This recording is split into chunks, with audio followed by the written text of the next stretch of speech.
Well, surprise, Sally at the sink.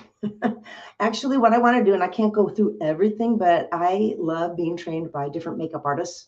So for 35 years, I've gone to, I can remember the first guy, I forgot his name now. Anyway, Robert Jones is one.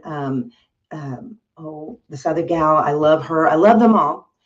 You also need to learn to use what's best for you, your skin, your eye shape, your face shape, what makes it easier if that's what you need. Sometimes there's some days I just want to go out and do it really fast, but some days I want to see about getting that flawless look.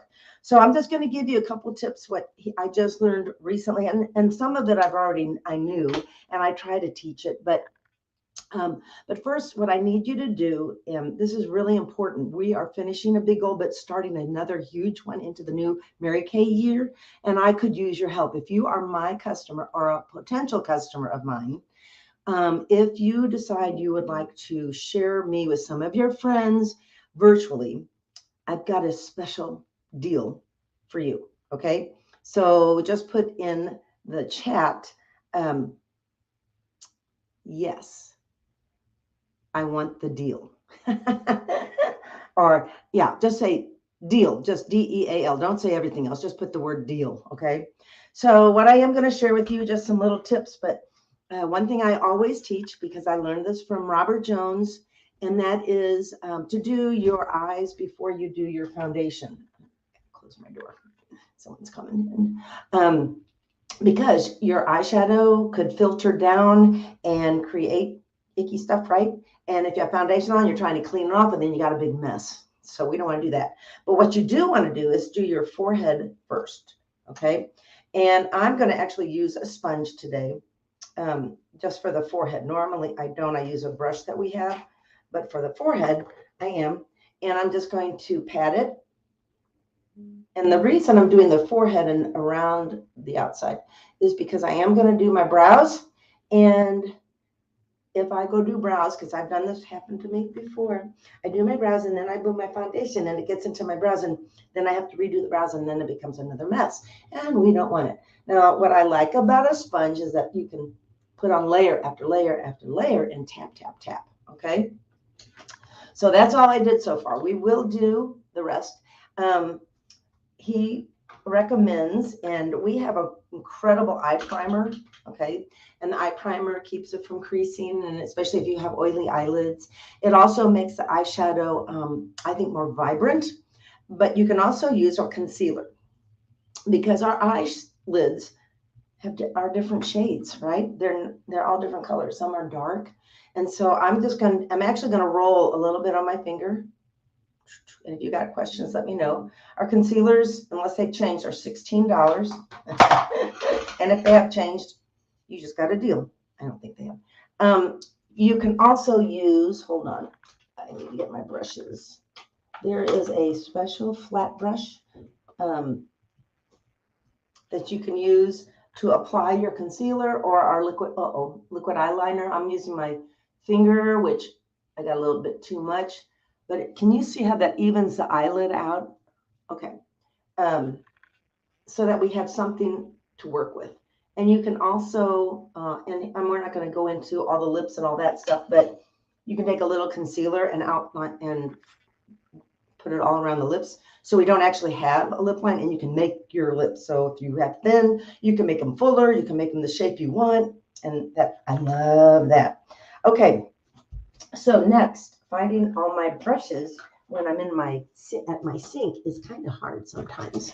If you do not have a brush holder, let me just show you this, and you would like one, tell me, and we're going to show you how to get it. Okay? So it holds lots of brushes. I love it. I probably should have two because you need more than one set of brushes. I'm just saying, you do need to clean your brushes every so often, but that isn't what we're about today. I am taking espresso eyeshadow. I will say that the trend is to be you might use a lot of eye color and brow liners and stuff, but more natural. Okay. So he recommended that you maybe start with a light, like a dark blonde brow liner, like on me, and then maybe a brunette softly in, or espresso eyeshadow. And I use this brush, okay, and I feather it in, and I always start at the um, peak of the brow. Now, because of my eye shape, you're going to see that I'm going to go a little higher than normal. So I don't know if you can see me do this, but anyway, get my hair out of the way. So you can tell I am making a little dark right now because I want you to see I'm going in the right above the brow a little bit because I have hooded eyes and I want to create more space. Okay, so because I placed it in the middle, that's where the darkest. If I started here, then it's going to be really dark and make me look very mean. Mean. You don't like that. So we're going to go like that. Okay, just feather. Now, if you're using the brow, our beautiful, and he does recommend the brow liners. I'm going to brush some of the excess off. Okay. Can you tell a difference in the eye already? But anyway, the brow liners are retractable. They're wonderful. And I'm not doing the whole look today, but we will do that. If one of you lives around me and would love to be a face model for me, I would love for you to come over, and I have a special makeup chair, and we'll actually do this whole look that he taught. I'm just doing parts of it today because I really want you to learn about the foundation. So I'm going to start, like I said, at the peak of the brow. I'm going a little bit above for me, and then I come to the forward towards the inner corner. Okay, light, feathery strokes. Now remember, these guys are sisters. They're not twins. So they don't have to be exact, right? And if we're going to go more natural, and if that's the trend, I could probably start with hazelnut. If I'm going to do just eyeshadow first, I could fill in with hazelnut and then maybe add a little bit of espresso on top because I'm kind of used to this, right? Okay. Then we go to eyes. Now, I'm not going to do a whole lot today because I want to get to the foundation. The foundation comes on after, but I am going to take our blending, that's not blending, our all over eye brush, okay? And I am going to use Cashmere Haze. It is a matte, light gray, and it's going on top of this concealer, okay? On my eye, I'm just going all the way up. Now, I'm not teaching the trend today, so come back so we can, here goes everything. Sally at the sink. Sally at the sink. Okay, that's it. So when you come back or when you hold your own adventure with me or your consultant, you might want to learn what the trend is for the eye look. And it's like 4 or 5 eyeshadows, but you'd never know it. And it's very neutral and natural. Okay. I'm just going to take one more shade, and it's going to be a little bit darker than our Cashmere Haze. And I'm going to start at the lash line on the outer half of the eye and blend up above my crease. Why? Ask me why. Because I have hooded eyes. Outside corner. If you're going to use a lot of, like a lot of shadows, you're going to want to always layer and always start by the lash line, creating more depth, and it also will build up and create a beautiful smoky eye, but it doesn't need to be dramatic. Okay, this is our new blending brush, not new, but kind of, and I love it because it really does do what we want it to do, which is blend them, right? So even if you make a big mess, you just blend, and there you go. I might take a little bit and take our tapered, I don't know if you can see it, our tapered brush, and I'm going to do a little blossom on the outside corner. Right under the brow. Now, depending on your eye shape, it may go the whole way. we're not talking that today. Okay, I'm going to put a little bit on the inner corner and a little bit on the inner corner. And then we're going to take, okay, so I am used to certain things, right? Aren't we all? We have our little things. I'm used to using an eye pencil underneath and a liquid eyeliner on top. Like I said, we're not doing his natural look. But if we were, we wouldn't do all that. We would just take a nice slanted brush, take some eyeshadow. You could use it and put it underneath. You want to also put it into the lashes, not in the wet part of your eye, but right inside, in between every lash. He also layers your mascara. So before you do, like now that I've got this on, I would do mascara, and then I would do my liners, then I would do more mascara, and then maybe another shadow. We're not doing that today. I just want to get to the foundation. So I am going to take my liquid, because I've already done underneath, and I'm just going to try to do a very thin line, okay, right in the lashes to the inner corner. Now they say hooded eyes can't have cat eyes. You can't, but I do it anyway. Because first of all, I'm bringing it up and I want to make my eyes look happy. And then it's extending it to, I hope, make them look a little larger since they're not too large. Then I take my my crease brush, okay? And today I'm just going to take Stormy. Is it Storm? So darker charcoal. And right next to the lash line, but just straight up. I'm going to do it on the other side, right by the lash line, straight up. And then we take the yummy blending brush that I don't know where I just put it. I put it somewhere. Where did I put it? Oh, Sally girl. Well, we'll use this one. I have a couple of them, but anyway, okay. So I'll blend.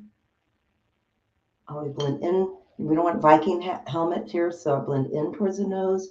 Your finger is a good little tool to soften. You don't have to do that many colors. You would do more mascara, but now I'm going to do foundation. So he talks about texture on texture. If you use a cream to powder foundation or a mineral powder or a powder foundation, you're going to want to use a powder blush, a powder everything. If you're doing liquid, which is what I'm going to do, you want to do everything liquid, even your contour. And I might show that a little bit, but and then I'll be done. Okay. So I take a little bit. This is 200. Oh, I'm almost out. I'm going to get myself some more. Oh. Okay. So you can use a sponge. You want to dampen it a little bit if that's what you're going to use. I am going to use what we call, it's our blending foundation brush. Okay. So it looks really, oh, there you are. I'm sorry. I probably screwed this up. Dense, but it's real soft. You really are to clean that more often than I do. The other thing is I did not put anything underneath my eye. I do recommend an eye cream. I just am wanting to show you something real quick, so I'm not doing that right now, but I should have. Okay, so I'm going to, because I already did foundation up here, right? I just need to do here. So I'm just going to go down, because I have little fuzzy facial hair. And have you guys ever heard of something called the tinkler? Anyway, if you have, let me know if you use it and why you like it. You see how I can go under my eye nicely with this brush, and then I come down, and if I need to, I can come down onto my neck, because once it dries, it is non-transferable. Okay, there, that's it. Like I said, you could use a sponge. Now, he recommends, if you're going to contour liquid, and now I got to find the one I use. It is, if we're going to contour and not do powder, although you could, where did it go? Okay, maybe I'm not going to do, yes, I am. He recommends use bronze 130. I didn't have that handy, so I'm using bronze 100 or something. But you'll be able to see and it's different than how I usually do contouring and highlighting, but I am going to take that sponge and I'm going to tap it with the fat side and right on the cheekbone, all right? Not way under, but kind of, just a little bit. So I pat it, and you're going to see a little bit of a difference, but not much, okay? If anything, kind of gives you a bronze look, but this is what he recommends. I do a whole different way of contouring and highlighting. If you have not seen that, let me know. And if you want to see it and learn it, let me know and I'll teach you the hard way and the easy way. Okay, got it? That's it. But then I would, and I'm not going to do any further, but then I'm going to do our silkening setting powder. Oh no, I'll do this right now. My under eye corrector, because I love it. Under eye 16. And a different makeup artist does recommend like using like a flat brush. Like for example, something we used to have, oh no, not that. Okay, well anyway, and a flat brush that kind of wide that you would just blend it out. I'm going to tap it from the inner corner to the outer corner. Okay. Now, what is called under eye corrector because it does help it look less dark. If you have circles, we have other products that actually can help get rid of that, but this just makes a difference, right? Already, yes, yes, yes. And if you don't know about our IPRs, which is our instant puffiness reducer, you need to learn about that. Okay. Then I would do that silky setting powder, and I'm going to do a little blush on top. I'm going to do a little lip liner. And when you learn the whole the new trend on lips is called, what's it called? Anyway, it's dark here, light here as far as the lip liner, and then we fill in with the lip color. Ombre. It's an ombre. But it doesn't have to be obnoxious, okay? So we will be teaching that another time. If you got questions, let me know. But I could use your help. And we have some big giveaway events coming up too that I'd love to invite you to. So just make a comment, let me know what you think. And how many adventures would you like? You want skincare, color, spa, eyes? It's yours to be have.